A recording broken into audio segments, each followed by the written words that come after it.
లడాఖ్లో నిన్న విధ్వంసం జరిగిన తర్వాత దాని మీద కవరేజీలో కూడా మీడియాకి సమగ్రమైన అవగాహన ఉండట్లేదు. అసలు ఏం జరుగుతుందో లేదు.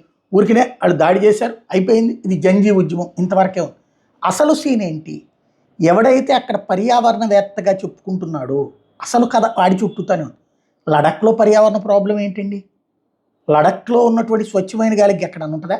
అక్కడ కనీసం ఏ కెమికల్ ఫ్యాక్టరీలో ఉన్నాయా? లేకపోతే అక్కడ ఏమన్నా కొత్తగా పరిశ్రమలు పెడుతున్నారా? ఏం లేదే. మరి పొల్యూషన్ ఏంటి?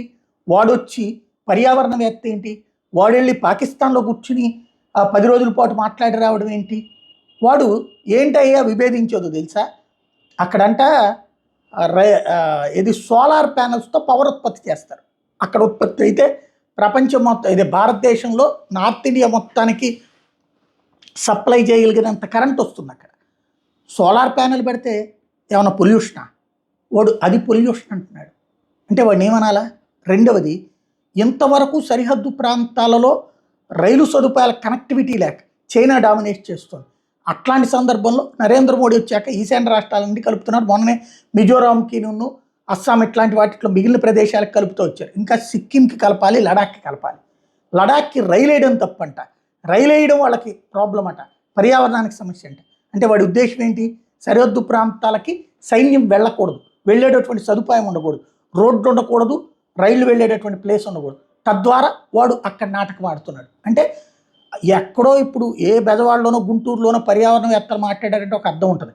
కానీ లడఖ్ లాంటి అత్యంత ఎత్తైనటువంటి 16,000 అడుగుల ఎత్తునుండేటటువంటి ప్రాంతంలో అసలు అక్కడ ఒకరోజు కరెంటు కూడా తీసేస్తారు. కొన్ని ప్రాంతాల్లో రోజు రాత్రిపూట లైట్ ఉండదు. ఎందుకయ్యా అంటే అంత స్వచ్ఛంగా ఉండాలని కోరుకునేటటువంటి ప్రదేశాలు ఉన్నాయి అక్కడ. ఈవెన్ భారతదేశంలోనే టెలిస్కోప్తో స్వచ్ఛమైనటువంటి గాలి ఉంది కాబట్టి అక్కడి నుంచి తీస్తారు. అక్కడే టెలిస్కోప్ పెట్టింది భారత ప్రభుత్వం.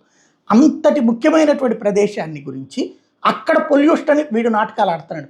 అక్కడ పొల్యూషన్ అన్న పేరుతో వీడు ఆందోళన చేస్తున్నాడు. అక్కడ పొల్యూషన్ పేరుతో వీడు నిరాదీక్ష చేస్తున్నాడు. ప్రారంభించి ఎవడు పట్టించుకోవాలి 15 రోజులు. ఇప్పుడు కాంగ్రెస్ వాళ్ళతో చేతులు కలిపి, కాంగ్రెస్ కార్పొరేటర్లతో చేతులు కలిపి, పోనీ అక్కడ ఏమన్నా బీజేపీ బలంగా ఉందంటే బీజేపీ అక్కడ హిల్ స్టేట్ కమిటీలోనూ బీజేపీ ఓడిపోయింది, ఎంపీగాను బీజేపీ ఓడిపోయింది. మరి ఇంకేంటి ప్రాబ్లం? అక్కడ పోయి బీజేపీ ఏదో తేడా చేస్తుంది అనుకోవడానికి. అంటే వీడు కావాలని చేసుకొచ్చినటువంటి వాంగ్చుక్ అనేటటువంటి వాడు పక్కాగా ఈ దేశం మీద జరుగుతున్నటువంటి చైనా, అమెరికా బయటికి శత్రువులా నటిస్తూ కనబడుతున్నటువంటి చేస్తున్నటువంటి అతిపెద్ద కుట్ర. ప్రపంచంలో టాప్ 3కి వెళ్ళబోతున్నటువంటి భారత ఆర్థిక వ్యవస్థని ఎదగనీయకుండా చేయడానికి, దెబ్బతీయడానికి జరుగుతున్నటువంటి, అట్లాగే జంజీ అనే ఒక వంక పెట్టి, ఏదైతే నేపాల్లో కావచ్చు, బంగ్లాదేశ్లో కావచ్చు, జంజీ అనేటటువంటి వాళ్ళు ఏదో చిన్న కారణంతో చేస్తే ఆ ఉద్యమాన్ని అడ్డం పెట్టి అసాంఘిక శక్తులు చేసినటువంటి శ్రీలంకలో కానీ విధ్వంసం చేశారే, ఆ తరహా నాటకాలు ఇక్కడ ఆరంభించారు. ఇది ఈ వ్యవహారంలో స్పష్టంగా కనబడుతోంది.